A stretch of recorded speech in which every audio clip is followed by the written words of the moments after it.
Le téléphone vibra sur la table de la terrasse, et je vis le nom de Noah s'afficher, accompagné d'une photo de notre chien, Max, que j'avais envoyé la veille. Comment va-t-il aujourd'hui? Envoie-moi une photo, s'il te plaît. Mon cœur se serra comme une éponge essorée, et je laissai tomber ma fourchette dans l'assiette de paella encore fumante. Comment osait-elle? Après m'avoir quitté pour une influenceuse rencontrée sur TikTok, elle osait encore réclamer des nouvelles de notre chien comme si de rien n'était. Nous vivions à Barcelone depuis 3 ans, dans un petit appartement du quartier de Gracia, entouré de rues pavées et de balcons fleuris. J'étais Emma, une graphiste française expatriée, venue ici pour l'amour de l'art et du soleil méditerranéen. Noah, elle, était espagnole d'origine, mais avec un accent chantant qui me rappelait les films d'Almodovar. Nous nous étions rencontrés lors d'une exposition à la Fondation Miro, elle portait une robe rouge vif, et moi, je bredouillais en essayant de complimenter son travail photographique. C'était il y a 5 ans. Max, notre labrador chocolat, était arrivé 1 an plus tard, un chiot abandonné que nous avions sauvé lors d'une promenade sur la plage de la Barceloneta. Au début, notre vie était un tableau idyllique, des promenades main dans la main le long de la Rambla, des dîners tardifs avec des tapas et du vin rouge, des rires étouffés sous les couvertures. Noah était passionnée, impulsive, avec des yeux bleus qui scintillaient comme la mer sous le soleil. Moi, plus réservée, je trouvais en elle l'étincelle qui allumait mes jours. Mais les fissures étaient apparues subtilement. Noah passait de plus en plus de temps sur son téléphone, à scroller TikTok, à liker des vidéos de danseuses charismatiques. C'est pour l'inspiration, disait-elle en riant. Je n'y prêtais pas attention, trop occupée par mes projets freelance. Puis vint le jour fatidique. C'était un après-midi pluvieux, rare à Barcelone. Je rentrais plus tôt du bureau, les bras chargés de courses pour préparer un dîner surprise. En poussant la porte, je l'entendis rire, un rire que je connaissais par cœur, mais qui sonnait faux. Elle était dans la chambre, en train de filmer une vidéo avec son téléphone. « Attends, je te rappelle, ma chérie est rentrée », murmura-t-elle avant de raccrocher. « Ma chérie ?» Ce n'était pas à moi qu'elle parlait. Je posai les sacs et m'approchai. Sur l'écran, une notification TikTok clignotait, un message de @lunadanza, une jeune femme aux cheveux teints en rose, aux courbes affolantes, qui postait des vidéos de danse sensuelle vues par des millions. Tu me manques déjà, mi amor. Mon monde s'effondra. Noah balbutia des excuses, mais les mots sortaient comme des lames. C'est arrivé comme ça, Emma. Sur TikTok, on a commencé à chatter, et puis. Elle est si vivante, si libre. La dispute fut violente, pas physiquement, mais émotionnellement. Des larmes, des cris étouffés pour ne pas alerter les voisins. Comment as-tu pu, hurlai-je. Nous avons une vie ensemble. Max, notre maison. Elle secoua la tête, les yeux rougis. Je t'aime encore, mais pas comme avant. Luna me fait sentir vivante. Elle partit cette nuit-là, emportant une valise et laissant Max avec moi. Prends soin de lui, s'il te plaît. Il t'adore plus que moi. Les jours suivants furent un brouillard. Je marchais avec Max dans les parcs de la ville, évitant les endroits où nous allions ensemble. Les messages arrivèrent presque immédiatement. Comment va Max? Envoie une photo. Au début, j'ignorais, mais la culpabilité me rongeait. Max était à nous deux, il ne comprenait pas pourquoi sa deuxième maman avait disparu. Alors, je cédai, envoyant des clichés quotidiens, Max courant après une balle au parc Güell, Max dormant sur le canapé, Max me regardant avec ses yeux fidèles. Barcelone, avec ses architectures gaudiensques et ses foules touristiques, devint un décor cruel. Chaque coin de rue me rappelait Noah, le café où nous prenions notre cortado, la plage où nous avions adopté Max. Mes amis, un mélange d'expatriés français et d'espagnols, tentaient de me consoler. Laisse-la partir, Emma.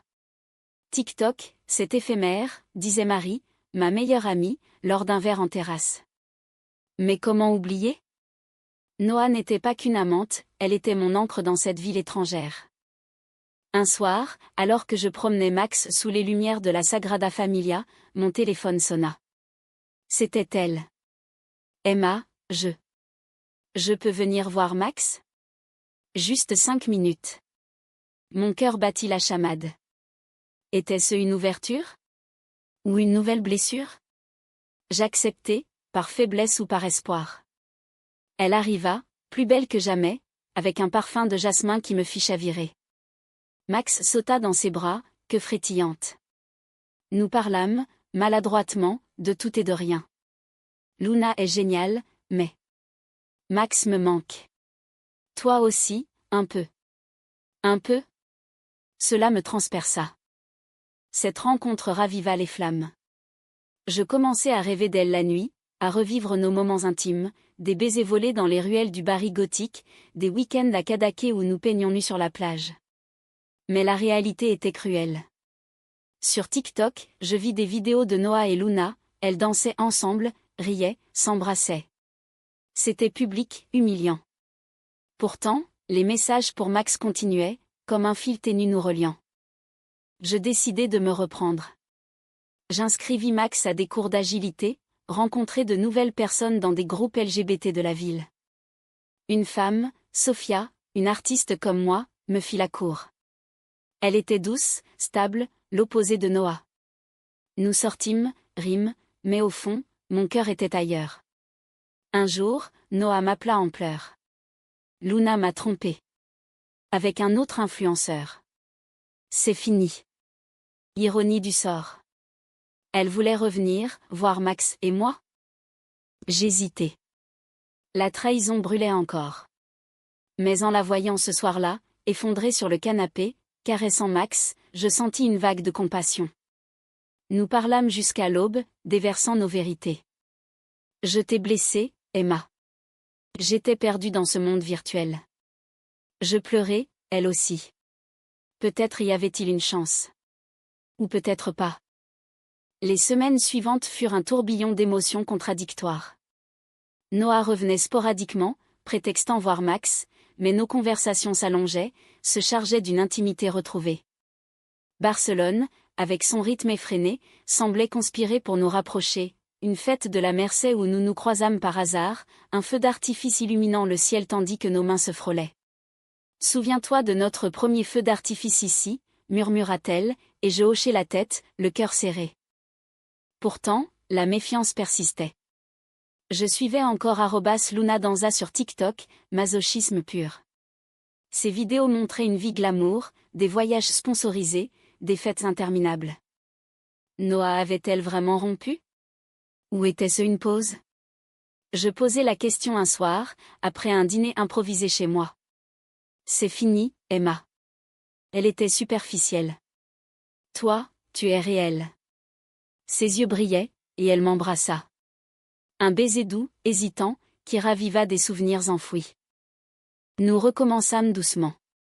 Des promenades avec Max au Montjuic, des cafés partagés, des nuits où elle restait dormir. Max était ravi, courant entre nous comme un pont vivant. Mais les ombres planaient. Mes amis m'avertissaient, ne te fais pas avoir deux fois. Sophia, blessée par mon retrait, m'envoya un message, tu mérites mieux qu'une girouette. Avait-elle raison? Le conflit intérieur me rongeait. Noah était charismatique, passionné, mais instable. Notre amour passé était profond, des voyages en train à travers l'Andalousie, des débats philosophiques jusqu'au matin, inspirés par nos lectures de Simone de Beauvoir car même en Espagne, nous cultivions un esprit français, avec du vin et des discussions existentielles. L'amour n'est pas possession, citait-elle souvent. Mais alors, pourquoi m'avait-elle quitté? Un jour, je découvris la vérité. En fouillant son téléphone honte sur moi, mais la jalousie l'emporta, je vis des messages récents avec Luna. On se revoit bientôt? Noah avait répondu, peut-être. Emma est compliquée. Mon monde s'écroula à nouveau. La trahison, double cette fois. Je la confrontai ce soir-là, dans notre appartement. Tu joues sur deux tableaux, hurlai-je. Elle nia, puis avoua partiellement. C'est juste du flirt. Je t'aime, toi. La dispute fut cataclysmique. Des objets volèrent pas sur elle, mais contre les murs. Max se cacha sous le lit, tremblant. Noah partit en claquant la porte, laissant un vide abyssal. Les messages pour Max cessèrent pendant des jours. Je pleurais, seul avec mon chien fidèle, qui léchait mes larmes. Barcelone me semblait hostile, ses rues animaient un rappel cruel de notre bonheur perdu. Puis, un appel anonyme. C'était Luna. Noah m'a parlé de toi. Elle est perdue, mais elle t'aime vraiment. Était-ce une manipulation? Ou une révélation? Je raccrochai, confuse. Les jours devinrent des nuits blanches. Je marchais avec Max sur la plage, contemplant les vagues, me rappelant nos premiers jours. Noah m'avait fait découvrir la vraie passion, des caresses tendres, des regards qui disaient tout. Mais la confiance était brisée. Je décidai de partir. Pas de Barcelone, mais d'elle. J'acceptai un projet à Madrid, pour m'éloigner. Avant de partir, je lui envoyai un message, « Viens voir Max une dernière fois ». Elle vint, les yeux cernés. Nous parlâmes calmement, pour la première fois. J'ai merdé, Emma. TikTok m'a emporté dans un tourbillon faux. Je hochai la tête. Et moi, j'ai aimé trop fort. Ce fut un adieu doux amer. Elle caressa Max, pleura un peu. Envoie-moi des photos, s'il te plaît. Même de loin. J'acquiesçai. À Madrid, je reconstruisis ma vie. Nouveaux amis, nouveaux projets. Sofia réapparut, offrant une amitié stable qui devint plus. Mais Noah restait un fantôme bienveillant, via les photos de Max. Un an passa. Max grandissait, moi aussi. Un jour, Noah m'appela, « Je suis clean maintenant. » Plus de TikTok toxique. Je vis à Séville, je photographie la vraie vie. Nous parlâmes des heures. Pas de retour en arrière, mais une paix.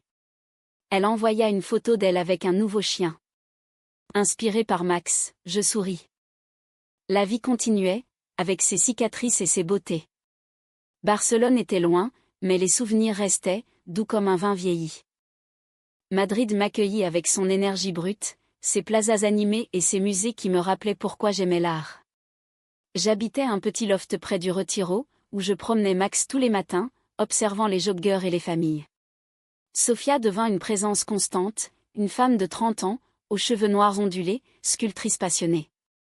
Notre relation naquit lentement, sans drame, juste une tendresse quotidienne. Pas de TikTok entre nous, plaisantait-elle, et je riais, libérée. Pourtant, Noah persistait via les messages. Max a l'air heureux à Madrid. Merci pour la photo. Au début, cela irritait, mais cela devint un rituel inoffensif. Elle partageait des bribes de sa vie, des expositions photos à Séville, des voyages solitaires en Andalousie. J'apprends à être seule, écrivait-elle. Moi, j'apprenais à pardonner. Un événement inattendu bouleversa tout. Max tomba malade, une infection rénale. Le vétérinaire de Madrid fut alarmant. Il faut opérer vite. Paniquée, j'appelai Noah. Max est malade. Elle prit le premier train. Quand elle arriva à l'hôpital vétérinaire, essoufflée, je fondis en larmes dans ses bras. Il va s'en sortir, murmura-t-elle, tenant ma main pendant l'attente. Max survécut, mais l'épisode raviva nos liens. Nous passâmes la nuit à veiller sur lui, parlant du passé. Je regrette tout, Emma. Luna était une illusion. Toi, tu étais ma réalité. Je confessai, j'ai souffert, mais j'ai grandi. Sofia m'aide. Elle hocha la tête, sans jalousie. Tant mieux. Tu mérites le bonheur. Ce fut le début d'une amitié inattendue. Noah resta quelques jours, aidant avec Max. Sofia, compréhensive, nous laissa de l'espace. L'amour évolue, dit-elle. Nous explorâmes Madrid ensemble, le Prado, où nous admirions les Goya, discutant de la trahison dans l'art. Noah avoua, j'étais addict à l'attention virtuelle. Ça m'a détruite. Je partageais mes peurs, j'avais peur d'être banale. Le haut tram surgit quand Luna réapparut. Elle posta une vidéo TikTok taguant Noah, souvenir d'amour perdu. Des milliers de likes, des commentaires spéculant sur leur retour. Noah fut furieuse. C'est du harcèlement. Elle me montra les messages menaçants de Luna. Ensemble, nous bloquâmes, signalâmes. Ce fut cathartique, un front uni contre le passé. Max guérit, Noah repartit, mais nos appels devinrent réguliers. Pas romantiques, mais profonds. Elle rencontra quelqu'un à Séville, une professeure stable. Comme toi avec Sophia. Je souris. La vie prenait une tournure humaine, pas de happy end hollywoodien, mais une résilience partagée. Un été, nous nous retrouvâmes toutes à Barcelone pour une exposition. Sophia, Noah, sa compagne, et moi, avec Max. Pas de tension, juste des rires. À l'amour, sous toutes ses formes, trinquâmes-nous. C'était personnel, émouvant. Les rues de Gracia nous virent marcher, unis par l'histoire. Je réalisais alors la profondeur de notre lien. La trahison avait forgé une force. Noah n'était plus mon amour, mais une sœur d'âme. Max, notre enfant symbolique, nous rappelait la bonté. Les années passèrent, et notre histoire devint une légende personnelle, un récit de résilience. Max vieillit gracieusement, ses poils grisonnants, mais son esprit joueur intact. À 35 ans, j'étais établie à Madrid, mariée à Sofia, avec une galerie d'art commune. Noah, à Séville, avait fondé une association pour aider les jeunes LGBT victimes des réseaux sociaux. Inspirée par nous, disait-elle. Nous nous voyions annuellement, avec Max comme prétexte.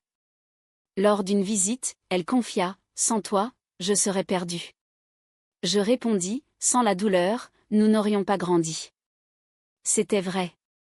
La trahison, le drame, avait révélé notre humanité, imparfaite, mais capable de pardon. Le climax final vint avec la maladie de Max. À 12 ans, son cœur faiblit. Nous nous réunîmes à Madrid, Noah et moi, veillant à son chevet. « Merci pour les photos, toutes ces années », murmura-t-elle, larmes aux yeux. Max s'en alla paisiblement, entouré d'amour. Nous l'enterrâmes au Retiro, sous un arbre. Ce deuil nous unit définitivement. Pas comme amante, mais comme survivante. L'amour vrai transcende, dis-je lors de l'enterrement improvisé. Noah hocha la tête. Et les chiens nous l'enseignent. Aujourd'hui, je vis pleinement, avec Sophia, nos projets, nos voyages. Noah est heureuse, engagée. TikTok est loin, un chapitre clos.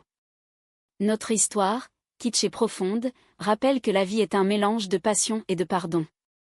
En Espagne, sous le soleil, nous avons trouvé la paix française, introspective, élégante.